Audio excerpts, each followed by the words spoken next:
Hello and good evening. My name is Sarah Salto, and I'm a museum educator with the Best Bauer Dunn Museum of Lake County, which is part of the Lake County Forest Preserves. Thank you again for joining us for the second half of the annual Lake County History Symposium. This year's theme is Planes, Trains, and Automobiles, Lake County Transportation. This shares local transportation stories, including ways Lake County has developed due to the changing modes of transportation and how Lake County has been impacted by events surrounding transportation. Tonight is the conclusion of the symposium, and we have 3 presentations that will each be about 20 to 30 minutes with time for questions. The presentations tonight will feature a transportation miracle, a local car dealership, which I've been joking, once you hear this logo, you'll get the jingle in your head, and then naval airplanes. This evening's program is free and sponsored by USG, so we're grateful for their support. USG also sponsors free admission to the Dunn Museum every Thursday evening from 5 to 8 p.m. So that's another great opportunity to take advantage of visiting the Dunn Museum. As I mentioned, this is the second half of the Lake County History Symposium. If you would like to watch last week's presentation or even past years, we've had great themes and great presentations in the past. You can visit Highland Park Historical Society's YouTube page. So we are going to put a direct link into the chat if you want to watch last week's presentation. Before we kick it off with the program, though, I wanted to briefly introduce the Dunn Museum to those of you who may not be familiar with us and encourage everyone to come visit. The museum is located in Libertyville and features permanent exhibits from Lake County history all the way from prehistoric times to present day. In addition to visiting the museum, we have virtual exhibits, a blog, and YouTube page. So for more information on how to visit and local Lake County history resources, we're going to put some links into the chat. I'm going to officially start our Lake County History Symposium. The Lake County History Symposium brings together those interested in actively researching the history of Lake County, Illinois. The goal of this program is to share and present original research done by professionals and history enthusiasts to provide a deeper understanding of local history and recognize its significance in a broader context. We hope you learn more about Lake County history and find new opportunities to visit local historical sites and museums. We were just talking as the presenters were gathering how much rich and interesting historical societies and museums we have all over the county. So this is a great opportunity to learn more about what we all have to offer. As part of the History Symposium, we have created a program guide for you to follow throughout this night. So this program features a description for each presentation, information on the speakers, and links to their organizations and work. So we hope this is a helpful tool for you to use throughout this presentation tonight. Okay, so I'm going to introduce our first presentation of the evening, A Transportation Miracle by Norm Carlson. Norm is an editor of A Transportation Miracle that was published by Shoreline Tribune Historical Society. Shoreline is a not-for-profit organization based in Lake County. The society's purpose is to publish magazines on railroad passenger operations, past and present, of the railroads that serve Chicago. Norm's career includes 34 years at Arthur Anderson & Co. and the last 11 years as the worldwide transportation industry head. More recently, he represented Lake County on the Metro Board of Directors for almost 10 years. So thank you, Norm, for being here tonight. The focus of this presentation is on Thursday, June 24th, 1926, when perhaps we had the largest single one-day event in the history of Lake County, and that was the solemn pontifical mass and Eucharistic parade at St. Mary's of the Lake, which seminary, which is more commonly known as Mundelein Cemetery. On this day, while there are various measures of 400,000, 600,000 people in attendance at this mass, it was probably more in the range of 250,000. This was the final event in the 28th International Eucharistic Congress of the Roman Catholic Church, And the objective was Cardinal Mundelein, George Cardinal Mundelein, who promised the Pope that he would have 1 million people participate in this event if it was held in Chicago. His objective, Mundelein's objective, was to put Chicago on the world map as far as the Vatican was concerned and the church was concerned, because in this era, the Vatican considered everything west of Pittsburgh as the Wild West, and they had no idea what Chicago and beyond was looking like. So this was his objective, put Chicago on the map. It is estimated that he did achieve the goal of getting 1 million people involved through a series of masses in Soldiers Field and all kinds of events based on the ethnic components of the church, which at that time in history, there was very strong ethnic components and they were somewhat in competition with each other. This is the cover of the book, A Transportation Miracle, which is available from Shoreline. And as noted, our website is shore-line.org, and you need to order the book on the website. The first event was a Mass at Holy Name Cathedral on Sunday, June 20th. And there were great parades and everything else with regard to this. Now, I think what we need to say is everything was of epic performance, and it has been somewhat compared to an epic Hollywood movie. There were 3 general masses held in Soldiers Field. This is the photograph of the first one. The event was well photographed. There was an assemblage of 62,000 children from the 325 Catholic schools who sang as a choir in this event. This was known as Children's Day. It is believed to be the largest single day of passenger movements by streetcar and the railway systems in the history of Chicago, as over 400,000 people were in or surrounding Soldier Field for the event. Tuesday, the June 22nd, was Women's Day. There was a large focus on the women who were nuns and active in the church. There was an estimate of 300,000 people in attendance, of which 250,000 were women. On Wednesday, the 23rd, that after dusk, after the working hours, approximately 275,000 men were in attendance at Soldiers Field. On each of these 3 days, the Chicago streetcar system provided, if you can believe this, 5 million passenger trips. Its fleet of over 3,500 cars, only 11 were not on the street. You can imagine what this was like. The commuter railroads also carried multitudes of people, especially the Illinois Central, whose 18th Street station, now Metro Electric, the 18th Street station adjacent to Soldiers Field. On the evening, or I should say the afternoon of June 23rd, the Chicago North Shore and Milwaukee Railroad, an interurban electric railroad that operated between Chicago and Milwaukee, provided 5 special trains from the Wilson Avenue station to Mundelein, where a temporary terminal was built. These 2 motor cars, 727 and 726, were put into service 2 weeks before. There were 2 dining cars fitted in parlor configuration, that this was their first trip in revenue service. And there was an open-end observation car on the rear end of the train for Cardinal Mundelein and Cardinal Giuseppe Bonzano, who was the papal representative at this meeting, or a series of meetings. If you can believe this train operated over the new Skokie Valley line of the North Shore that went into service 2 weeks beforehand.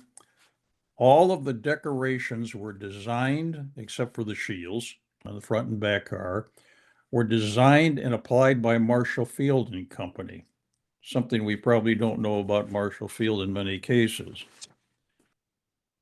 This is the rear end of that train, and you can see the draping and the crests of the two cardinals as well as the papal crest were involved in the train. Now, we need to introduce the name of Samuel Insull. Insull is best known as the founder of Commonwealth Edison. He came to the United States as Thomas Edison's personal secretary. He was sent to Chicago to resolve the problems of Chicago Edison. In those days, the aldermen in Chicago formed companies in which they were trying to bribe people. Insull did not go for it, and the company that the aldermen of Chicago formed, together with the mayor at that time, was at Commonwealth Electric. Well, Insull won, and in 1907, the two companies were merged, and we had Commonwealth Edison. The traction load, which is the streetcars and the electric interurban railroads, and ultimately the Illinois Central, at one point were 75% of the load on Chicago Edison. Also, Insull was involved in the Lake County experience, which is another story of itself, was the first rural electrification with central generation of electricity.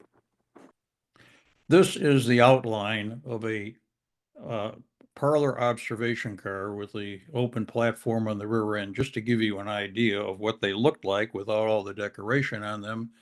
And the North Shore operated these in the 20s into the early years of the Depression on their limited trains between Chicago and Milwaukee.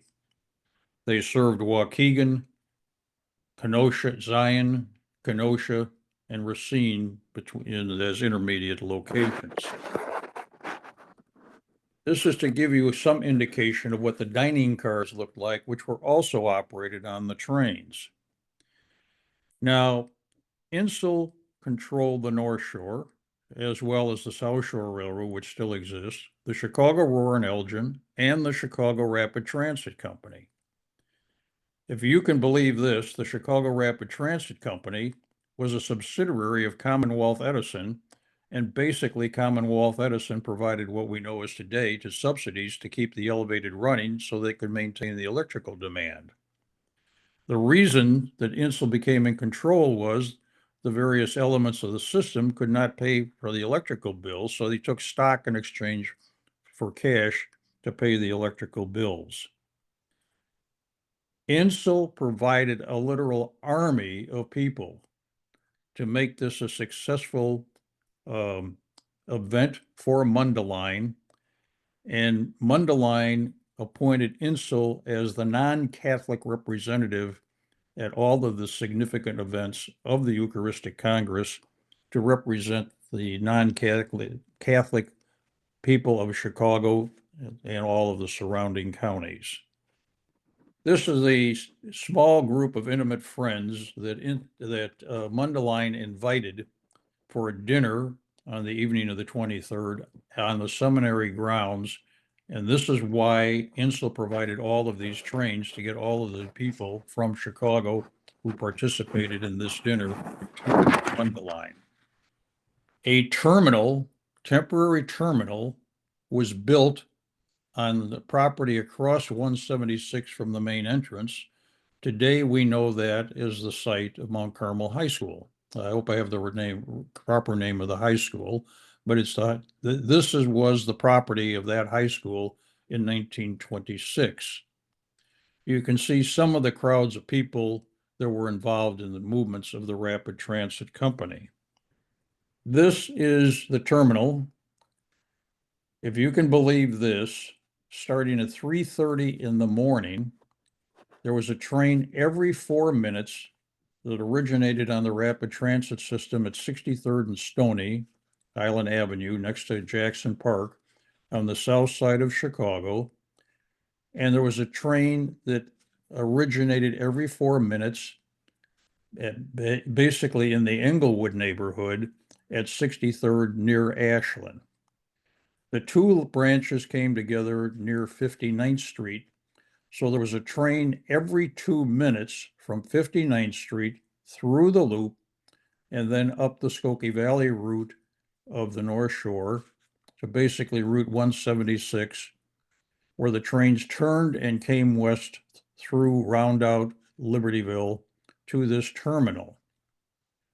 In addition, all of the North Shore equipment operated on their shoreline route from Chicago and from their Milwaukee operation, as well as trains on the North Shore, the Northwestern Railroad coming from both Chicago and Milwaukee, went into it, unloaded at a temporary terminal alongside of 176, just west of where the railroad overpasses are.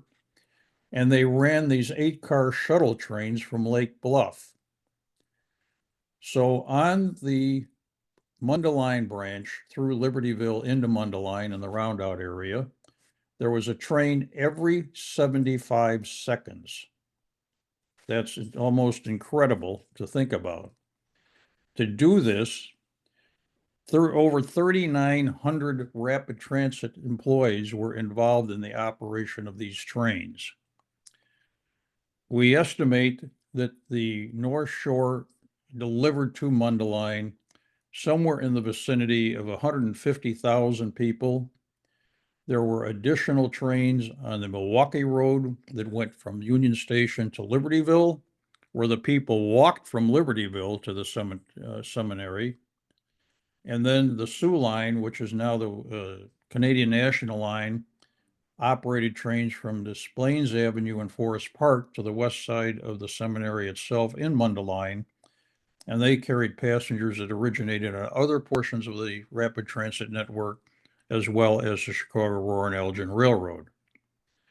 So we do not have really precise counts of what the Sioux Line and the Milwaukee Road handled.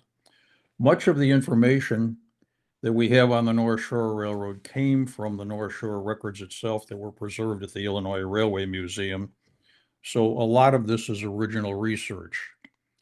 I must add that we had the incredible cooperation of Bishop George Rassus, and he opened up all of the files at the seminary, and you will see much of the work, that research work that was made available to us by the seminary, as well as an incredible number of photographs. In addition to the railroads, some people actually came by boat to Waukegan and found their way over by bus, probably, to Mundelein, including one of the cardinals. And there were 12 cardinals involved in this from around the world. All of the roads between Chicago and Lake County, and in Lake County, both north and south of Mundelein, were one way in the morning through roughly approximately noon. And then in the afternoon, they were one way from Mundelein well into the evening. And they believe that there was approximately 18,300 automobiles were parked in the parking lots that were around all of the seminaries. They put parking lots wherever they could find vacant space. So if you say that at least double that number, 36,000, or maybe there were maybe as much as 50,000 people who came by automobile and bus, for which we have no numbers at all for the number of people that came by bus. This is the pontifical mass that was held in about 10 o'clock in the morning, basically outside of the chapel. This is the chapel that is still there on the grounds of the seminary. And the seminary is approximately 100 years old at this point in 2025. And so Mundelein's objective with the seminary was this was to be the Catholic school for the Catholic seminary for the United States, and this would be the Catholic college in the United States. This is the procession of cardinals after the Mass. The point of this photograph is to give you some idea of how many people were there. There was a parade in the afternoon, and as you might imagine, a thunderstorm broke out. It was a very violent but short thunderstorm, so everybody was basically soaked to the skin, and electric power was lost for approximately an hour while they restored it. But the parade continued, including the two cardinals who were offered cover, and they refused it because they just wanted to be out there in the open just like everybody else. Again, this is somewhat after the parade. You can see everything that's left behind as well as the people. And again, this is to measure the size of the crowds. When we look back on the history of Chicago, there were three events that put Chicago on a world scale. And Gary Johnson, who then was the president of the Chicago History Museum, who has an introductory letter along with Cardinal Rassus and some others in the publication, said that the three events that really put Chicago on the world map were the Columbian Exposition of 1893 that was held in Jackson Park, the Eucharistic Congress in 1926, and the World's Fair of Chicago in 1933 and 1934 that was held basically along the lakefront, just north of where the McCormick Place is today. So that is the objective that Mundelein met, number one. He delivered the 1 million people that were coming there, and hundreds of thousands of people attended each of the masses. Number two, he did manage to put Chicago on the world map, not only for the Vatican, but for Chicago itself. Here is the crowds leaving. Can you imagine being soaking wet and standing in a line like that, waiting to board a train? But again, it gives you some idea of the number of people that were in attendance. Now we're going to talk a little bit about George Mundelein, the person. He loved automobiles. He was a car guy, a really big car guy. This is a Minerva, which he had a couple of them in his fleet. We don't know much about the Minervas, but the Minerva was a Belgian-built equivalent of a Rolls-Royce. In this photo, he and Cardinal Bonzano are in a parade. There was a special train operated on the New York Central from New York to Chicago that carried the international cardinals as well as Bonzano and their entourages from New York City to Chicago. And of course, New York wanted to have a mass of their own when these cardinals arrived from the various places in Europe.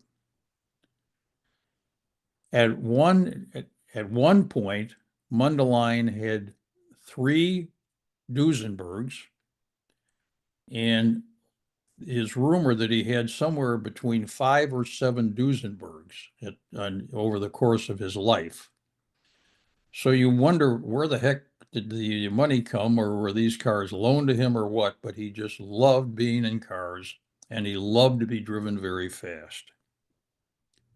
The handwriting on this slide is Mundelein's, and yes, that's Franklin Delano Roosevelt. If you can believe this, Mundelein, one of Mundelein's classmates, and he completed his education 2 years before he could be ordained because he was only 23 when he completed his education for the priesthood. That's how intelligent he was. He was sent to Rome for further studies. One of his classmates, who became a very close lifelong friend, was assigned by the Vatican to be their representative in Germany. Mundelein, being a German ethnic, kept in touch with this fellow priest. He was probably a bishop, at least at that point, in Germany, and he would feed the information that he learned about what the Nazis were doing in the 1920s and up till his death in 1939 to Roosevelt. That's quite an interesting little tidbit, and they got together personally a number of times, as you can see here. And the night that Mundelein passed away, one of Roosevelt's representatives had been meeting with him earlier that day and was at the seminary, and he was escorted out very quickly so he would not be found at 3 o'clock in the morning. So that's how much contact that there was going on between Roosevelt and his administration and Mundelein. So this is just a little scratch of the surface of all of what was going on, kind of a teaser, if you will. And we will point out that we are a little over a year away, about a year and a half away at this point, from the 100th anniversary of this Eucharistic Congress. And there's some discussion going on as what we may or may not do to celebrate the 100th anniversary. But again, this is also a little bit of a teaser to see if there's interest in doing that as well. So with that, I guess we're open to a question or two before we have the other presenters, and then there will be more Q&A. Thank you, Norm, for getting us started. That was so fascinating. I love hearing about the Eucharist Congress and just seeing all those photos and looking for small details like what people are wearing or what do their faces look. And one of those photos where like, can you imagine being wet and going back? There was one woman who I noticed her face looked pretty upset. So I wonder if she was not that happy with being wet after all that experience. So feel free to put things in the chat. Here is our first question, and my question kind of goes off this too, but was there a charge to attend? And my question that went off this too, was there a charge for people riding the transportation as well, or was that offered for free? There was a very reduced ticket price to encourage people to use the transportation. They probably had to pay fares on the streetcars and things of that nature. But to my knowledge, there was no fees to participate in any of the religious activities or anything like that. It was just kind of transportation costs were modestly covered, I think is the best way of putting it. The cost, Insul absorbed an incredible amount of cost through his various companies. Even people from the gas company in Northern Illinois, the electric utility company, were out along the railroads and the roadways with flags to make sure that there wasn't accidents, and they went out of their way to move everything slowly. And to their knowledge, there were no deaths. There were no transportation related accidents, but there were people who collapsed from the heat and things like that. So the North Shore even set up medical tents, and they brought out the medical car from the Rapid Transit Company, and they had a full complement of doctors and nurses in the Rapid Transit terminal, as well as food that they provided. I may have had to pay for the food. I don't know whether you did or didn't. They did or didn't. Yeah. So last question for right now, before we move on to our next presenter. But how many electric cars in total were used for transport for the Congress? I will have to add that number up, but it was in the thousands. Wow. Wow. That's pretty incredible. All right. So there are a few more questions. Let me just comment one other thing. Oh, yeah, sure, of course. This could not be replicated today. The Yeah. infrastructure is not there to do it. Yeah, I think that's a really important thing to note, especially in some place where in Lake County, where we don't have as much public transport as much anymore. Well, thank you, Norm, so much for your wonderful presentation. If you do have a question for Norm or comment, please keep those thoughts going on in your head, write them down, chat them to either Nicole or I, and we will save them for the end, and we'll have one more chance to ask some questions later. So thank you, Norm, again. I'm going to now start our next presentation. So our next presentation is See the USA in Your Chevrolet from Rockenbach's by Cynthia Lee. Cynthia Lee of Grays Lake is part of the Rockenbach family. She worked for Ecozo Noble Coatings and Human Resources for 32 years. She is the current Grays Lake Village Clerk. In addition to her dedication to Grays Lake, she is a member of the Grays Lake Lions Club and the United Protestant Church. Past memberships include the Exchange Club of Grays Lake, the Consumers Credit Board Union, and has served on the Grays Lake Library Board. So very active in our Grays Lake community. So thank you, Cynthia, for being here, and I will turn it over to you. So if you got that jingle in your head, you'll have it in for the whole evening. See the USA in your Chevrolet from Rockenbach's. That title came from my cousin Philip. Also to note that I've been the village clerk for 5 terms. And my great aunt Irene Rockenbach from Deerfield was also the village clerk for 22 years. Here's a picture of Bob and his sister Esther, probably taken about 1902, 1903. So Almond and Elizabeth Catlow Rockenbach, they had 14 children. I'm one of 43 grandchildren. So it's a large, big family. This was an interesting information I found naturally on Google to see where the name Chevrolet came from. Quite an interesting picture. It almost looks like what Norm had. Okay, Bob came to Grays Lake in 1925. He wanted to work with his cousin Carl. They had a garage, but their partnership did not succeed. Bob then went asked to his father, Almond, for a loan to start Rockenbach Chevrolet. It's located on 120 Lake Street or 21 East Belvedere. Bob was the sole owner in 1926, and he sold 25 cars. A Chevrolet at that particular time would cost $525, almost like a monthly payment in today's world. This is an early picture. I'm not sure what year it is. In fact, those cars look like the car my dad would let me drive occasionally from the garage. So maybe in the 1950s. So somebody else will have to tell us what year that was. So the early expansion,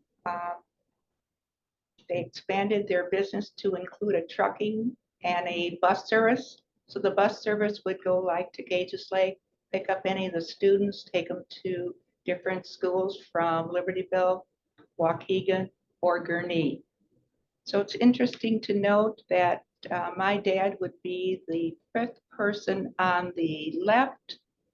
My Aunt Jean, who was the widow of Bob, she's on the right.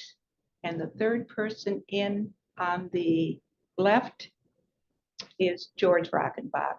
Doug Rockenbach is also in the picture, and he is next to my dad, being the 6th person there on the left.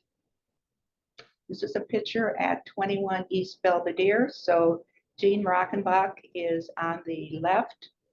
My dad is with that hat and that plaid shirt is standing next to her. And on the right-hand side is Doug on the edge with the plaid shirt. And 4 people in from Doug would be my cousin Bobby, and that would be Doug's brother.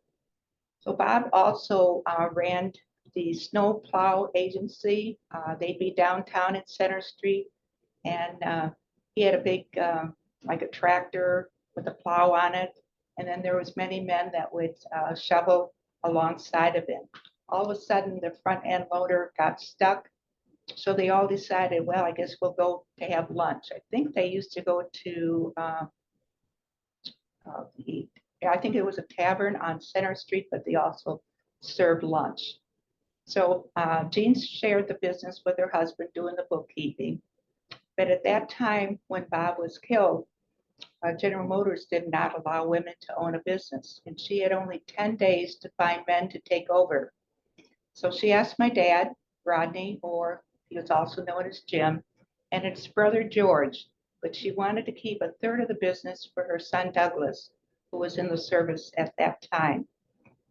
The day Bob was killed, that was also the parents' 44th wedding anniversary. So my dad helped Jean with the bookkeeping, sold cars, managed the parts department, and George oversaw the repair service area. Rodney and George developed the first parts truck that traveled all over northern Illinois delivering parts to various dealers. The truck had a regular route to pick up parts and make deliveries. Mechanics could keep working and wait for their parts to be delivered. We're not sure what the date of this picture is. It could be in the 1980s. The only person I recognize in the second row is on the left, the right-hand side would be the fourth in. I think it might be Greg Rockenbach, Doug's son. So the the village of Grace Lake was very important to the Rockenbachs. And Bob was a village trustee, charter member of the Grace Lake Lions Club, captain of the Grace Lake Volunteer Fire Department. And Rodney was the fire chief at Grace Lake Volunteer Fire Department. He retired after 48 years of service. George too served on the fire department, and Doug was an active member of the American Legion. George sold his share of the business to Doug in 1957, and Doug bought out my dad in 1974. Doug then became the sole owner of his father's business. That's the 1926 Chevy, and my cousin Bob restored most of it. After many expansions, at 21 East Belvedere, Doug broke ground in 1994 at the corner of Belvedere and Atkinson at 1000 East Belvedere Road, and that would be the new Rockenbach dealership. This was a merit award given by Chicago Motor Club to Rockenbachs for their participation in the driver education program. So most of the time they'd have a new car every year. There were awards given from General Motors as dealership of the year on 5 or more separate times. They were the top dealership in 10 years or more. They'd also provide a convertible to the high school for homecoming parades, so the Queen's Court could wave to the crowd. The program was given to the graduating seniors. They would get a used car depending on their grades and their activities in school. And they also gave out scholarships over the years. This was a known fact. Many of the firemen in Grace Lake were employed at the garage. And when the fire alarm sounded, which was located on the roof of the building, all the firemen would leave their jobs and customers had to wait until they returned. So Rockenbachs was sold their business in 2013. The dealership still carries the Chevrolet brand. Their successor was the Rock, and they sold the business to City Chevrolet, and that's the current owner. Rockenbachs was a community business. Here are some of the sources where we got our information. And you're also welcome to go on our family website. It's aorockenbach.com. And I want to thank the Village of Grace Lake for hosting me tonight, and for my partner, Zach Smith. Thank you. Thanks, Cynthia, for sharing some of your family history there. I loved hearing about the women in your family and some of the other interesting tidbits about this car company that's been such a staple in the community for so long. We've gotten some comments in the chat saying that, I bought my first car. I think I mentioned at the start that my family bought a car there. So we do have a few questions coming in. I'm just trying to figure out where to start with the questions. So how much were those first cars your grandfather sold in 1926? They were and I don't know if you could convert it into today's money. They were $525. Okay, maybe we can do some quick math Googling. Let's figure out how much $525 is today. That sounds like a deal to me, but who knows? And then someone else asked, what was your dad's favorite Chevy at home? As long as the car was red, he didn't care, but he usually had a truck. So you're a fireman, you drive a red truck. So you mentioned that your family members, the women weren't allowed to participate, that they were the bookkeepers. Do you have stories of any women like buying cars or coming to the car lot to like purchase their own cars? Or, I'm just wondering about the role of women in some of this work too, since you mentioned some. If there's any other stories you have there. Well, there's an interesting article I found. The Women's Business Ownership Act of 1988 was a landmark piece of legislation that allowed women to own and apply for government contracts without a male co-signer. And that was signed by President Reagan, October 25th, 1988. I thought that was interesting. That is interesting. And then Nicole was able to come up that what $500 so is just under $9,000 today. So definitely a good deal. All right. Well, thank you so much, Cynthia, for sharing that presentation.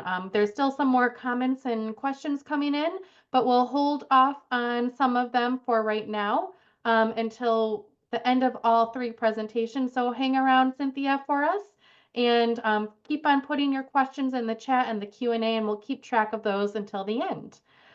Thanks again, everyone. So we're now going to move on to our final presentation of the evening. I'm going to just spotlight Kim. Our final presentation of the evening is Skies Above Great Lakes by Kim Ortega. Miss Ortega started working with the National Museum of the American Sailor in May of 2020. Interesting time to get started as a museum. As a museum technician before being promoted to outreach coordinator in August of 2022. In this role, she works with the media and public to create awareness of the museum and brings visitors in to enjoy all that NMAS has to offer. So thank you, Kim, for being on here tonight, and I will turn it over to you.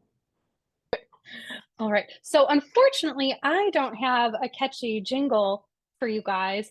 I mean, I could start singing Anchors Away if we really want to, or maybe we'll save that for after the presentation.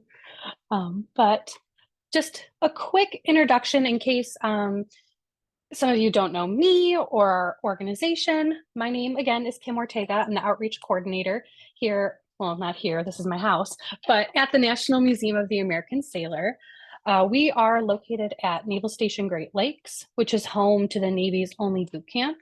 And we are one of 10 official Department of the Navy museums operating under the Naval History and Heritage Command. So everybody else will be on either coast, in California, Washington, D.C., Pensacola, Florida, but us, we're the only ones here in the Midwest. So that makes us kind of unique and different. As you can see on your screen here, on average, we welcome about 30 to 35,000 guests a year. And this includes general visitors, our active duty service members, and then of course, the military families. And one good thing to note is we are actually located outside of the main gate at Naval Station Great Lakes, so base access isn't required to visit us. Our collection holds over 2,200 three-dimensional objects and about 200 cubic feet of archives, and this includes over 30,000 photographs, and in particular, boot camp company photos. We have the largest collection, the largest holding of boot camp company photos out of all the Navy museums and also the entire Navy. They range from 1911, I think in our most recent is 2022 or 2023. So wide range there. And we have a staff of 8 full-time civil service employees. So we are all employed by the Department of the Navy, and we have an awesome group of 24 volunteers. Recognize at least one name here tonight, one of our volunteers. And last year, this group donated over 3,000 hours, which is a huge help for us. Okay, so enough about me, enough about the museum. Let's get into the nitty-gritty to talk about aviation.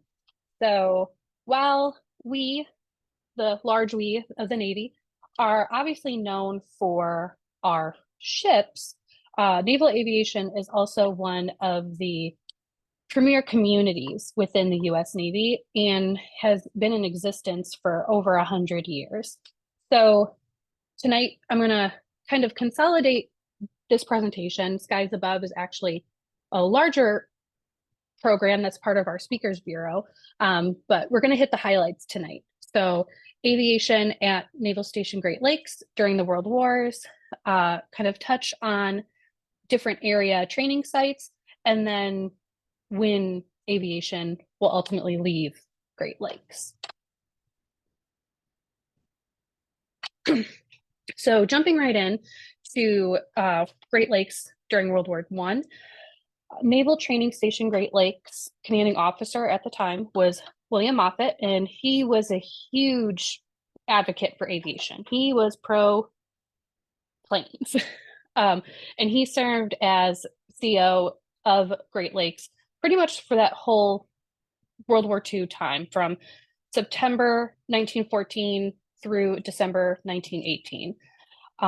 So beginning in 1917, Moffett established a flight school and numerous A schools. A schools are the advanced training or advanced specialized courses that all recruits take once they complete boot camp. And he created all of these programs to support naval aviation. These programs would include training for aviation machinist mates, aviation quartermasters, armor aviation, and the officer aviation ground schools.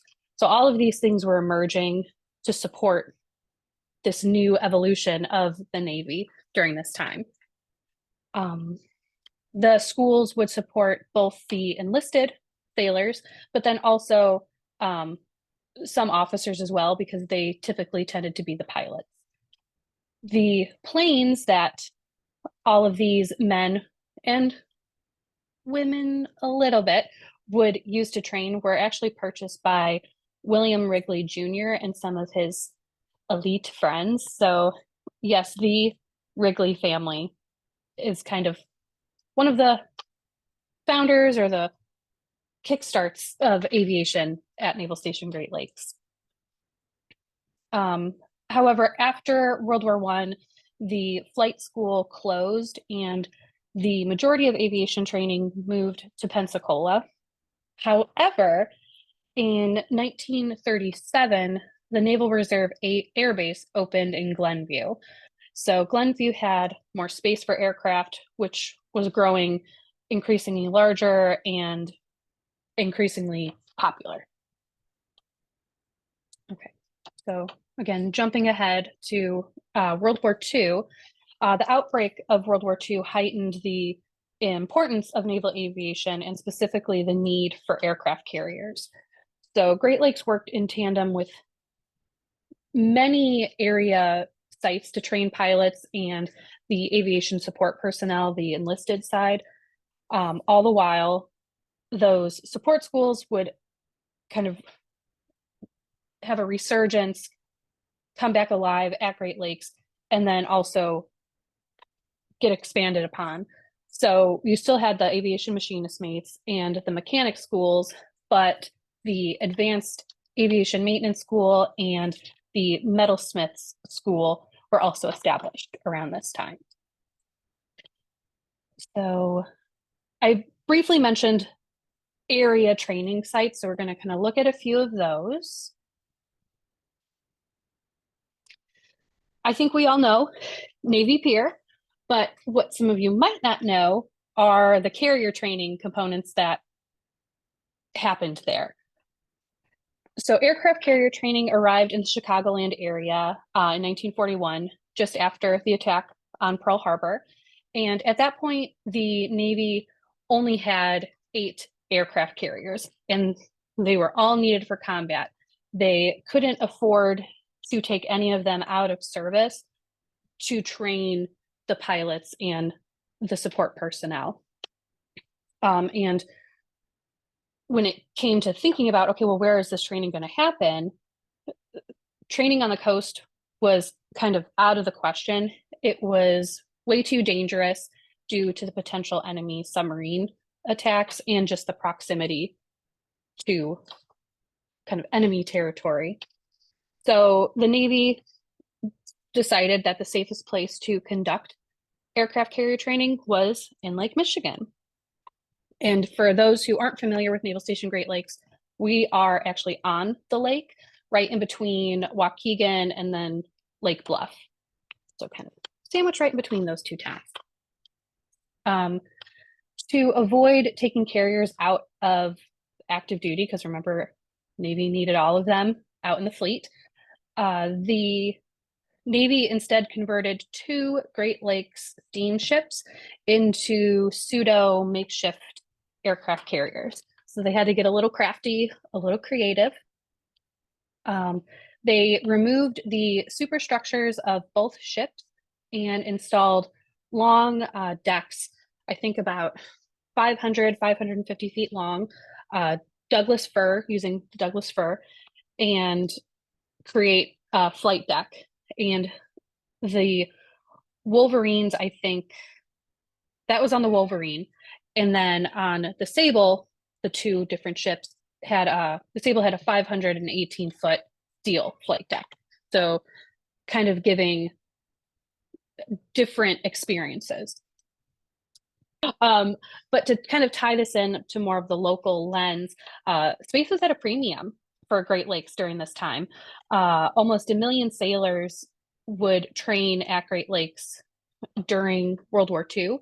So any space for training, trying to house 2 aircraft carriers, I'm using little air quotes, would take away from structures needed for housing, feeding, training sailors too. So that's why a lot of training went a little bit south to Navy Pier, which is where these ships were docked.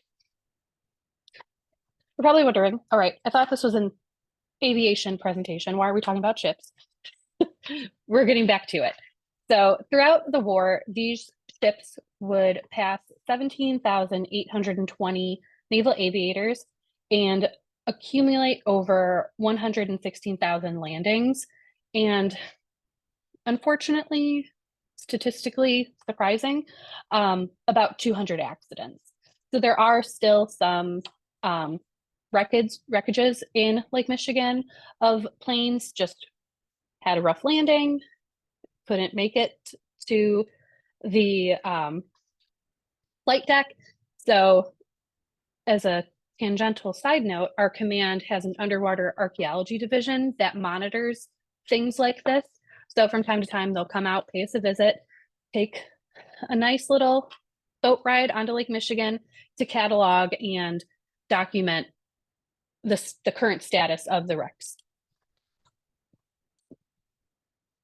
Okay, so one of the most famous aviators to participate in these trainings was actually, at that point, future, but for us, past President George H.W. Bush, who was just 3 days shy of his 19th birthday and became the 2nd youngest Navy pilot during World War II. So that's kind of an interesting little connection there. Both the Sable and Wolverine didn't just serve as training vessels for officer aviators. They also were used to train the enlisted support crews, a lot of which were coming from Naval Station Great Lakes. Each of these ships required a crew of 290 sailors, and this included sailors filling the rates of flight deck crews, aviation mechanics. The list kind of goes on and on. Okay, so I think a lot of us probably recognize this name, Naval Air Station Glenview. Prior to World War II, aviation training had moved to Glenview in 1937, just because, as I mentioned, there wasn't enough land. It was at a premium. So Glenview had the square footage, the acreage that was needed to create those runways. During World War II, the installation changed their name from the Naval Reserve Air Base Glenview to Naval Air Station Glenview, kind of what I think at least we commonly know it as. And it was around this time when they began to really train aviation cadets. Nearly 9,000 aviation cadets trained here during the war, and over 800,000 flight hours and 2 million takeoff and landings also happened. Coming in a little bit more locally to Lake County, and a thank you to the Cook Memorial Library for sharing this information with us. We're always looking for ways to tie this in a little bit more locally. The Navy acquired this 184-acre lot from the Curtis Candy Company. Talk about a tongue twister. And according to a 2008 article from the Vernon Hills Village Voice, during World War II, the Navy trained pilots on the site's concrete airstrips, and wooden platforms were built to simulate the landing decks of aircraft carriers. So much like we saw with the Sable and the Wolverine, the Navy was doing everything they could to get crafty and to create these training opportunities for the officers and the enlisted service members in this area. And this image is from that same article. However, definitely not 1940s. This is from the 70s, and it's an aerial view of after it was aviation training spot. This is the Nike missile site, now home to the Vernon Hills Athletic Complex. So just a little ways down from the Vernon Hills High School and Hawthorne Mall, if anyone's familiar with that area. And when I was adding this to the presentation, it's like, I feel like I've seen this before. Pulled it up on Google, found the address, was kind of appropriately 300 Nike Parkway. So kind of interesting there. So as we kind of come to a close with aviation at Great Lakes, we see it really start to gradually leave us following World War II. So Naval Air Station Glenview went back to being a reserve station. It was used still during the Cold War, supported the Coast Guard, Marine Corps, and Army before ultimately closing in its kind of official capacity in 1995. And the Wolverine and the Sable were decommissioned in 1945 and sold for scrap the year after, and in 1947 and 1948. And then all training at Navy Pier ended in 1946. So really post World War II is when things started closing down, moving, relocating. Looking at the Navy Libertyville training site, the Army moved in the 1950s, and then it became the first operational Nike Ajax missile site in our area before another one ultimately opened, also locally in Fort Sheridan. So that's kind of interesting. Today, there is no aviation specific training at Naval Station Great Lakes. All of the focused rate training happens at Naval Air Station Pensacola. So they're now the hub for anything aviation.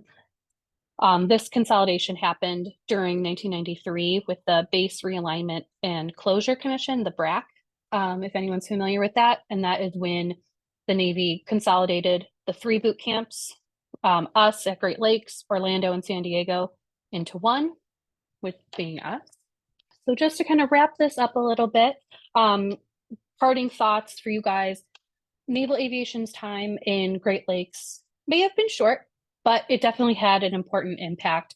In the early years of naval aviation, training at Great Lakes helped to really get that program off the ground, get crafty, do with what you can, and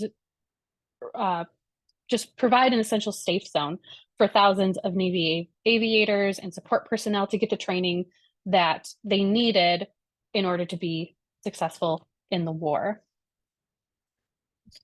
So that concludes my presentation. And hopefully I can answer your questions. Thanks, Kim, again for another wonderful presentation.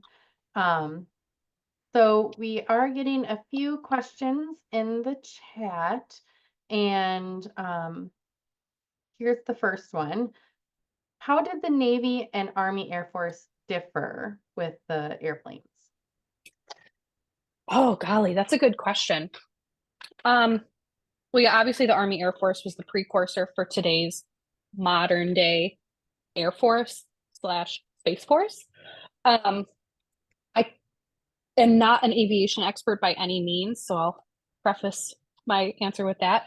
I can't imagine that they would differ too much just because it was wartime, so they needed equipment, they needed supplies then and now. So I can't imagine that the Navy would go off and spend resources and time to create something entirely different when Army already had kind of a set blueprint. Mhm. So there might have been small differences here and there, but I can't imagine they were night and day. Yeah. And then Kim, I had one question for you too. So could anyone be able to apply to be part of this, or do they have to have a special application to be part of the aviation service, or were they just looking for anyone and everyone kind of? I would, yes, to an extent. Obviously, if they had any visual impairments, you had like me, I have to wear glasses because I'm as blind as a bat. So I don't think they would take me. They did have to meet certain physical standards. But we did have the draft too. So I don't think they were overly picky. But especially for any of the support personnel, those are enlisted rates. So that definitely opens up the pool a little bit more. And then generally the pilots would be the officers, and that's still true today. Not always the case, but Mm-hmm. for the most part. So as a long-winded answer to your question, I don't think they were overly picky, but they did still have some standards. We've gotten a few more questions about the museum too, and can visitors conduct research at your museum, or is there special things that they need to request to find information at your museum? Yeah, no, our resources are free and available to the public. We do ask for a little bit of lead time just because our reference library and our collections, like most museums, aren't fully accessible to the public. We have them in our secure vault, our climate controlled storage area. So, if you're looking for a boot camp company photo or anything like that, that tends to be the most common research question that we get. You could just drop us an email and I can put our general email address in the chat and just let us know what you're looking for. And then either we can find it ourselves and send it to you digitally, or we could set up a time to pull the things that you're looking for. And then you would work with our collections manager to flip through things and browse at your leisure. Great, that's so helpful. I love that you can send it digitally for people too. All right, well, thank you so much, Kim. We are going to open it up to everyone now. So if our other presenters wouldn't mind coming back on the screen and being ready to unmute yourself, since we still have a few more questions coming in for everyone. I thought we could just end this presentation with some conversations and final questions from our audience. So, Cynthia, there's a comment for you about the 1988 Act being positively affected women-owned businesses and in the Chicagoland area. So I don't think that's so much a question.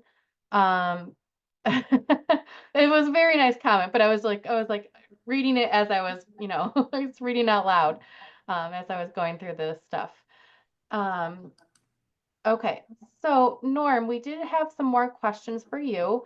Some people want to know what permanent infrastructure is still kept today from the Eucharistic Congress transportation. Are there tracks, terminals, parking? And along that line too, what happened to the terminal at Carmel High School? Was there anything there that is still from the Well, Congress? the terminal remained for about 3 or 4 more years, probably until the Depression. And they would run special trains for special events at the seminary. The railroad was abandoned in 1963, but most of the right-of-way of both the Shoreline route, the Mundelein branch, and the Skokie Valley route in Lake County are bike trails. So as far as the railroad infrastructure, it's gone, but the right-of-way is being used for bike trails, and they're well used. They're very well used. They're of the infrastructure of the North Shore, the CTA Yellow Line, or more commonly known as the Skokie Swift in history, remains in active service. The North Shore used the rapid transit line from Linden Avenue and Wilmette, what's now the Purple Line, and the Red Line to get downtown. But that remains as the CTA, and it was really always the CTA. They just had trackage rights on it. The Skokie station is a Starbucks on Dempster on the west side of Skokie. And the Kenosha statement remains, and it's now a center for young kids. It's not a school, but it's a center for activities and what have you. For years and years and years, it was a famous pizza place. In Wisconsin, the right-of-way exists mainly to Racine, but we are on Racine, it's gone. Thank you, Norm. I'm jumping around a little bit just to keep you guys on your toes, right? Yeah. So this next one is for Kim, though, and they want to know, what is the history of the planes that are on Route 137 at the Navy base? And if that has any connection to what we talked about tonight. They're definitely more modern, whereas we focus more on the war eras. The one that I'm thinking of is at the boot camp. So as you kind of are driving past it, you can see the tip of a plane behind the fence line. I want to say it's a Kitty Hawk. I could be mistaken. Any of the more modern planes or the anchors that you see, the gun turrets, mounts, anything like that are should be all part of the Naval History and Heritage Command's collection. So those are just items that have been taken from decommissioned ships, or the planes are decommissioned themselves and now are just more ornamental. We used to have a jet outside the museum many years ago, and it got relocated to Pensacola just because they have the means to maintain it and keep it fresh, versus when it was at our museum, it gets hit with our Midwest winters, the Midwest summers, the ice, the snow. So it got relocated to Pensacola. I want to say around 2016-ish. All right, Cynthia, I have a question for you now, because it kind of goes off Kim's presentation too. How did World War II affect the Rockenbach dealership? How was it impacted? Who was left to run it? I have no idea. Okay, so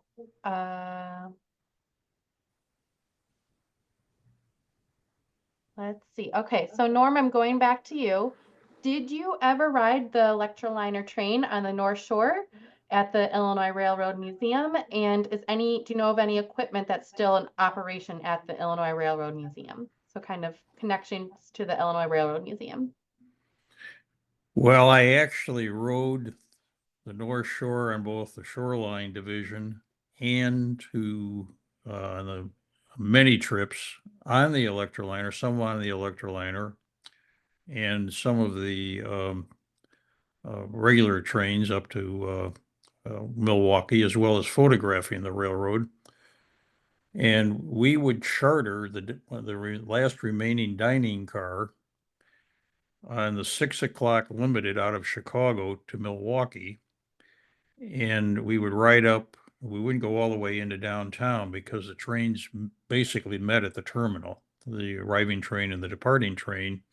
So we would get off at the uh, Harrison Street, which was at the first place on the south side of Milwaukee where they stopped. Well, the reason why we put the dining car on there was that while the drinking age, I probably shouldn't tell this story, but while the drinking age in Illinois was 18, it was 21 in Wisconsin. It seemed like the Electroliner bar and the dining cars were always in Wisconsin. So we would enjoy a Electro Burger, which was a hamburger that was basted in a Worcestershire-based sauce that was a special recipe for the railroad. And we would have that and potato chips and a beer or two going up, and then we would have drinks coming back on the Electroliner at night. And this was great fun because, you know, we did this as a regular thing in the summers. That sounds Uh, so fun. And there are millions of people, many of them who are not with us anymore, who knew about the North Shore because it served Naval Station Great Lakes on both the shoreline route and the Skokie Valley route, and it served Fort Sheridan on these in Highwood or next to Highwood in on the shoreline route. So the interest in the North Shore is far beyond any other surviving interurban electric railroad, in part because of the number of cars that are preserved and operated at places like Illinois Railway Museum, East Troy Museum in Wisconsin, and the Fox River Trolley Museum in South Elgin, Illinois. So, and believe it or not, lately there has been a resurgence of interest in very, very young people who have become very knowledgeable about the railroad. And I think it's everything to do with the museums, and the cars are preserved in other states as well. But the interesting part to us who are, you know, in the trying to preserve the history of the railroad is that these kids' parents weren't even born in many cases when the railroad was active. So we're trying to figure out, why is there all this resurgence of interest in the North Shore among kids who are literally in their teenagers or in their 20s, and some of them are now aged into their 30s. And it has to do with the military. And I mean, I'm not exaggerating. Literally millions of people rode it because they also ran special trains. And they even used rapid transit equipment from Chicago to bring people from the railroad stations in Chicago up to Gray's Lake. And when they were shipped out to their next, I should say, naval station, Great Lakes, even when they were shipped out, they would charter trains to take them back downtown for their connections to the railroads, in later years, their connection to the airlines to go to their next assignments. So you know, naval specials were incredible. I mean, they were very long trains on Saturday and Sunday, and they would leave in the morning and they would come back well after dark. So just leave it at that. Yeah. So Norm, one other question with going along with what you said. When did the North Shoreline extension go all the way into Mundelein? Until January 20th, 1963. Okay. That's, you had mentioned And 1963, and that's when you said they abandoned it. So yes, yeah. And incredibly, a friend of my grandfather's, dad's father, was the hearing examiner for the Illinois Commerce Commission. He was a very, very almost starched man. This goes back many decades. And one day he was very emotional after church. He was in our church, and he came up to me and he said, "Norman, I tried to save the North Shore Railroad, but they simply outlawyered me."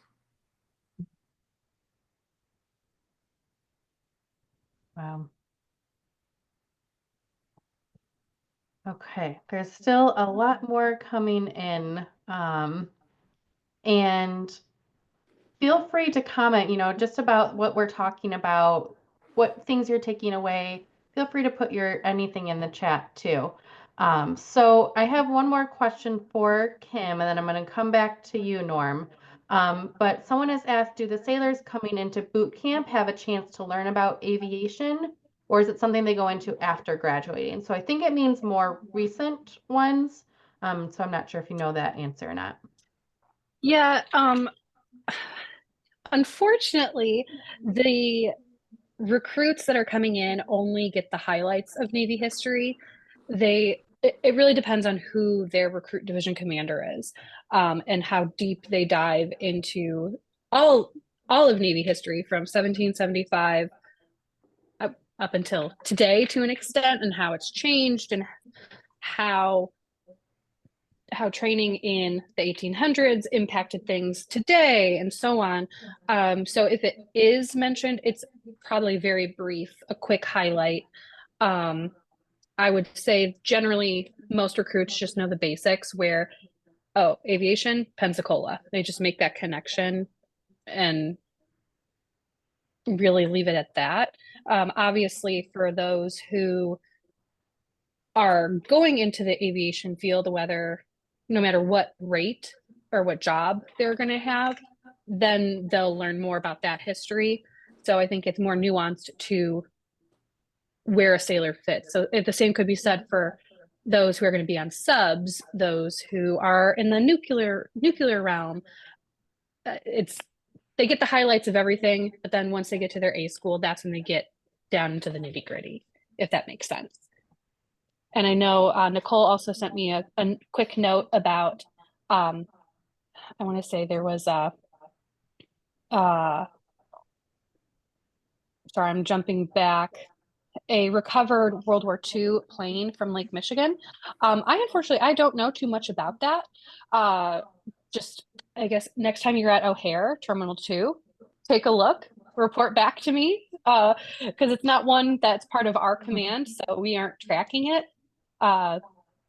So if anyone's going to be flying out somewhere of O'Hare, jet over to Terminal 2, let me know what it says, because I'm very curious. Terminals 2 keeps on having interesting things, right? Is that the terminal that has the dinosaur bones from the field? Is that?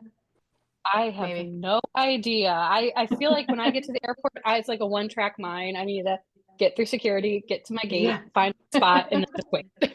I need to do more exploring, apparently. Dinosaur bones, plants.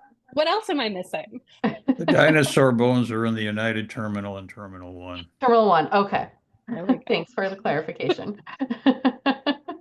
So, Norm, we do have one more question for you that people have commented back to Mundelein, and since you talked about Cardinal Mundelein, and if you know anything about the fire engine that was donated by Mundelein, and if you've seen it or any information that you know about the fire engine. Well, the fire engine is still at the seminary. It's photographed in the book, and we have a little bit of discussion about it. Mundelein wanted the original name of Mundelein was Rockefeller.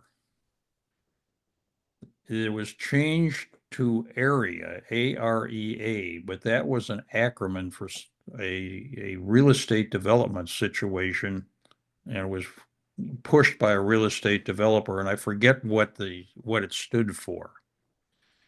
Well, Mundelein wanted the seminary to be named.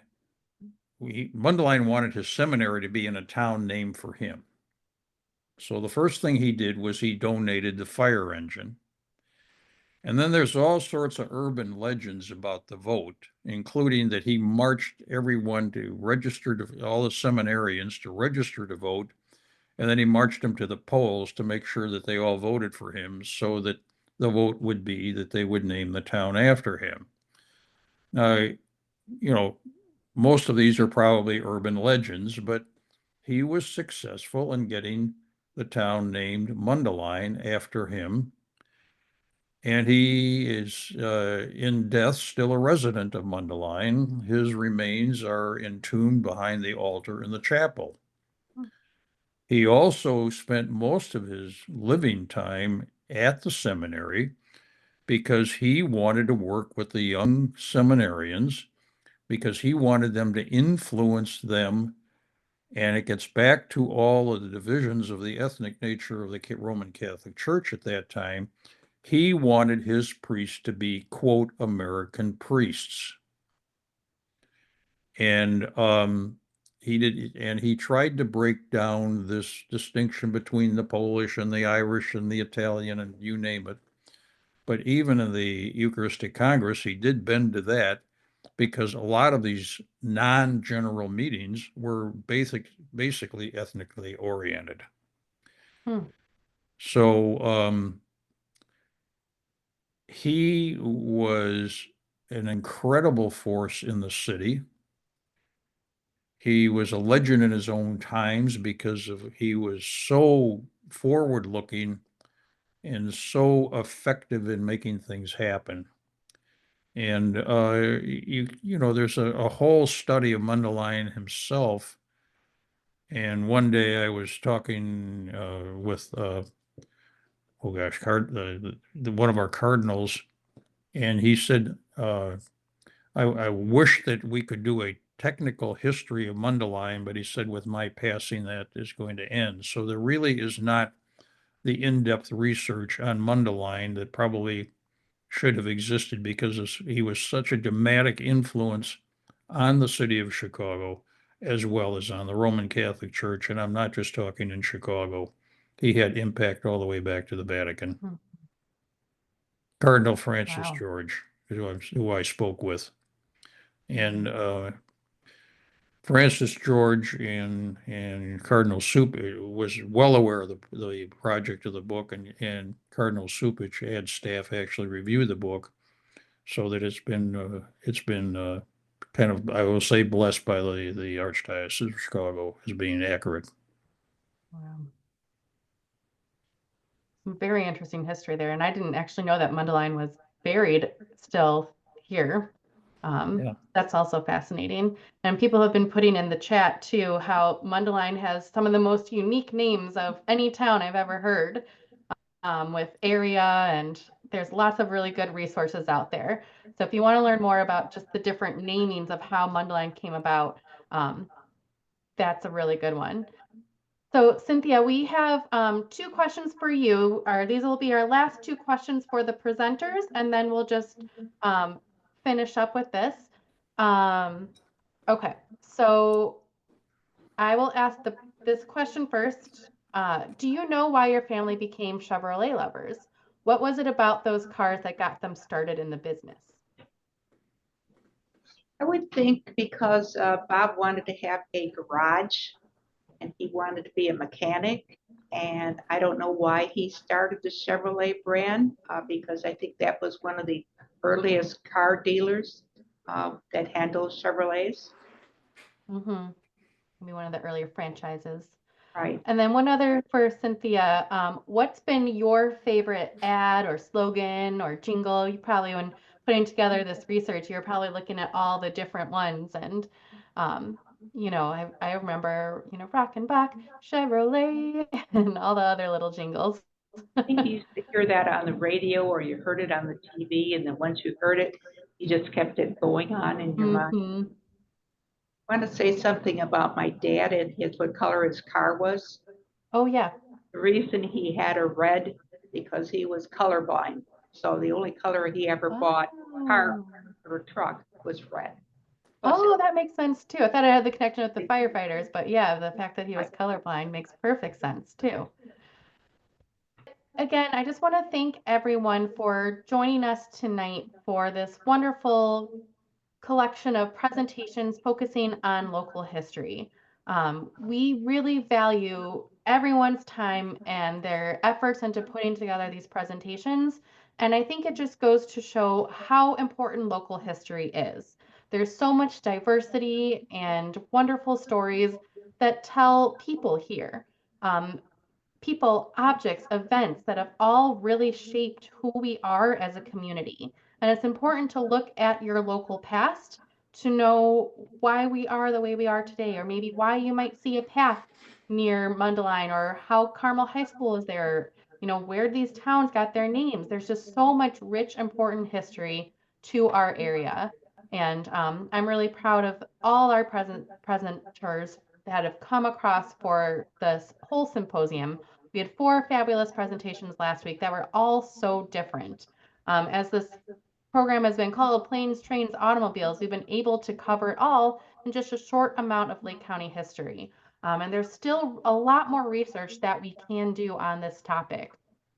So I encourage you again to reach out to us, reach out to your local historical societies and find out more. And if you want to learn more about the Lake County Forest Reserves or other programs, again, you can visit us online as well. Last week's recording is up on the Highland Park Historical Society's YouTube page. So I'll reach out to you about that again and remind you that this presentation is also being recorded. So you can visit us online there. So I don't know if anyone has any last minute thoughts about local history. You don't have to say anything if you don't want, but I just wanted to thank everyone again for such a fabulous evening. We will be bringing back the History Symposium in 2026. Our History Symposium theme will be around celebrating America's 250th anniversary. So looking at the power of place and again, the importance of local history and how again, our local area matters to America in this sense, right? And celebrating America's 250th and how we're all part of this country today and why, again, local history matters. So thank you, everyone. We hope to join you. I hope to see you join us next year. And if you're interested in submitting a presentation for the Celebrating America's 250th History Symposium, be on the look, probably late summer. We'll probably be putting stuff up.